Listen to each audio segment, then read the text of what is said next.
Hello বন্ধুরা, কেমন আছো সবাই? নিশ্চয়ই ভালো আছো, আমিও ভালো আছি। তো বন্ধুরা, আজকে তোমাদের সাথে আমি শেয়ার করব 21শে জানুয়ারির ব্লগটা। তো 20শে জানুয়ারি আমি কোথায় ছিলাম সেটা তোমাদের সাথে শেয়ার করেছি, তোমরা নিশ্চয়ই দেখতে পেরেছো। তো যাই হোক, আজকে তোমাদের সাথে শেয়ার করব 21শে জানুয়ারির ব্লগটা। তো 21শে জানুয়ারি আমরা সবাই মিলে কোথায় যাচ্ছি সেটাই তোমাদের সাথে আজকে শেয়ার করব। তো তোমরা প্লিজ দেখতে থাকো, আশা করছি তোমাদের কাছে ভীষণ ভালো লাগবে। তো এখানে দেখতে পাচ্ছ আমরা সবাই মিলে এসে পৌঁছে গেছি একটা স্টেশনে। তো স্টেশনটা কোথায় সেটাও আমি তোমাদেরকে বলছি। এটা হচ্ছে জোলাইবাড়ি স্টেশন। তো খুবই ছোট স্টেশনটা। তো আমি আর কোনো দিনে আসিনি, আজকে এসেছি ফার্স্ট। তো এখানে এসে দেখছি গাড়িও খুব কম আর লোক বেশি আমার কাছে মনে হচ্ছে, জানি না আর বাকি দিন কেমন আসে। তো যাই হোক, মনে হচ্ছে 21শে জানুয়ারি তো পিলাকে মেলা ছিল, তো যার কারণে হয়তো লোক বেশি আমার কাছে মনে হচ্ছে। তো যাই হোক, আমরাও এসেছি, এসে গাড়ি খুঁজছি। আর গাড়ি খুঁজছি এই কারণ আমার দেবর এখানে গাড়ি কম আসে, যার জন্য আমার দেবর আগে থেকেই একটা গাড়িকে বলে রেখেছে। তো গাড়িটা খুঁজছিলাম আমরা সবাই মিলে। তো যাই হোক, হঠাৎ করে দেখি দাদা একজন এসে বলছে যে আমার দেবর পাঠিয়েছে। তো যাই হোক, গাড়ি পেয়ে গেছি। তো এখন চলে যাব মামা শ্বশুরের বাড়ি। তো তোমাদেরকে বলেই দিলাম মামা শ্বশুরের বাড়ি যাচ্ছি। তো যাই হোক, এখন গাড়িতে উঠি, তারপর তোমাদেরকে মামা শ্বশুর বাড়ি গিয়ে সব কিছু তোমাদের সাথে শেয়ার করব। তো তোমরা প্লিজ দেখতে থাকো ভিডিওটা। তো দেখো, আমরা এসে পড়েছি আর এসে দেখছি দেবর মাছ নিয়ে দাঁড়িয়েছে। অ্যাকচুয়ালি দেবর পুকুর থেকে মাছ ধরে এসে এখানে দেখো হাজির হয়ে গেছে, আর আমরাও এসে হাজির হলাম।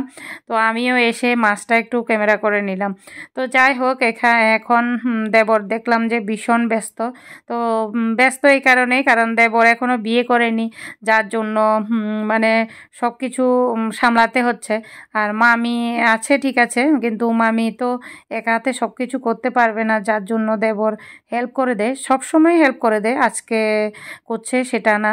তো এখানে দেখো মামা শ্বশুর দাঁড়িয়ে আছে আর আমরা এসেছি, মানে ভীষণ খুশি হয়ে গেছে। প্রতিবারে বলে আমাদের আসতে, কিন্তু আসা তো আর হয় না, যার জন্য আসতে পারি না। তো যাই হোক, এখানে দেখো আমার ছেলে মেয়ে বেরিয়ে পড়েছে চারদিকটা ঘুরে ঘুরে দেখতে। ওরা গ্রামে আসলে এতটা খুশি হয়ে যায় কি বলবো। আর চারিদিকে দেখো সব কিছু ছড়িয়ে ছিটিয়ে রয়েছে, মানে মামি বয়স্ক মানুষ কত করবে, যার জন্য তাছাড়া ঘরের কাজও চলছে টুকিটাকি। তো এভাবে ছড়িয়ে ছিটিয়ে তো থাকবেই।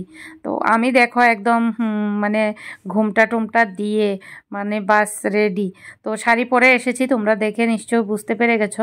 তো বন্ধুরা, মামা শ্বশুর বাড়ি আসলে সবসময় আমি শাড়ি পরেই আসি, কারণ আমরা শহরে থাকি, শহরে সবসময় জামা কাপড় পরি। আর মামা শ্বশুর বাড়িতে আসলে আমরা আগে থেকেই শাড়ি পরে আসতাম, যার জন্য এখনও অবধি আমরা শাড়ি পরেই মানে থাকি বা আসি। তো যাই হোক, এখন দেখো আমার ছেলে মেয়ে বাইরেরটা ঘুরে এসে এখন দেখো ভেতরের দিকে, মানে মামা শ্বশুরের যে পুকুর আছে, তো দুইটা পুকুর আছে, দুইটা পুকুরের মধ্যে আমি একটাই দেখাচ্ছি, আর একটা পুকুর একটু দূরে আছে। তো যাই হোক, এই পুকুরটা দেখার জন্য চারদিকটা ঘুরে ঘুরে আমার ছেলে মেয়ে দেখছে। ওরা মানে গ্রামের বাড়িতে আসলে ভীষণ খুশি হয়ে যায়। তো যাই হোক, এখন দেখো ছেলে মেয়েকে নিয়ে আমি আবার বেরিয়ে পড়লাম, আরেক মামা শ্বশুর বাড়িতে যাচ্ছি। তো আরেক মামা শ্বশুর বাড়িতে যাচ্ছি এই কারণে, আমার শাশুড়ি মা আর আমার মাসি শাশুড়ি মা এসেছে, জানি, মানে আমার বর ওদেরকে গাড়িতে তুলে দিয়েছিল, কিন্তু ওরা এখানে না এসে ওরা আমার এক ননাসের বাড়িতে বসে আছে। তো আমি এখানে এসেই মানে শুনলাম। তো যাই হোক, আমি এখানে এসেছে মানে শুনে আমি ভেবেছিলাম এখানেই এসেছে, যার জন্য আসলাম। তো যাই হোক, এখানে এসে এরা তিনজন আছে, তিনজনের সাথে কথা বলে আমি আবার চলে গেলাম, কারণ বাড়িতে গিয়ে আবার রান্নাবান্না করব, বুঝতেই পারছো মামি কত কিছু করবে। তো যার জন্য আমি ওদের সাথে কিছুক্ষণ কথা বলে চলে গেলাম। এরা আমার যা, আর আমি ক্যামেরাটা কিভাবে ধরেছি বড় যাকেই দেখাতে পারলাম না। তো যাই হোক, এখন দেখো এসে পড়েছি, এসে এখানে দেখছি আমার বর মাংসগুলো একদম সুন্দর করে কেটে কুটে নিচ্ছে। অ্যাকচুয়ালি আমার দেবর দেশি মোরগ এনেছিল, তো দেশি মোরগটা আমার দেবরে চুলে টুলে রেডি করে দিয়েছিল। তো আমার আমার বরকে বললাম যে তুমি এগুলো কেটে কুটে রেডি করে দাও, কারণ বেচারা একা মানুষ কত কিছু করবে।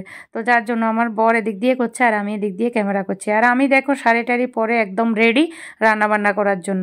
তো এখন তোমাদেরকে দেখাই আমার দেবর কী করছে। তো দেবর বেচারার আর শান্তি নেই, মানে আমাদেরকে বলেছে আসার জন্য, আর বেচারার এদিক দিয়ে কাজের পর কাজ শেষই হচ্ছে না। দেখো ও পুকুর থেকে যে মাছগুলো এনেছিল এগুলো কেটে টেটে সুন্দর করে ধুয়ে নিচ্ছে।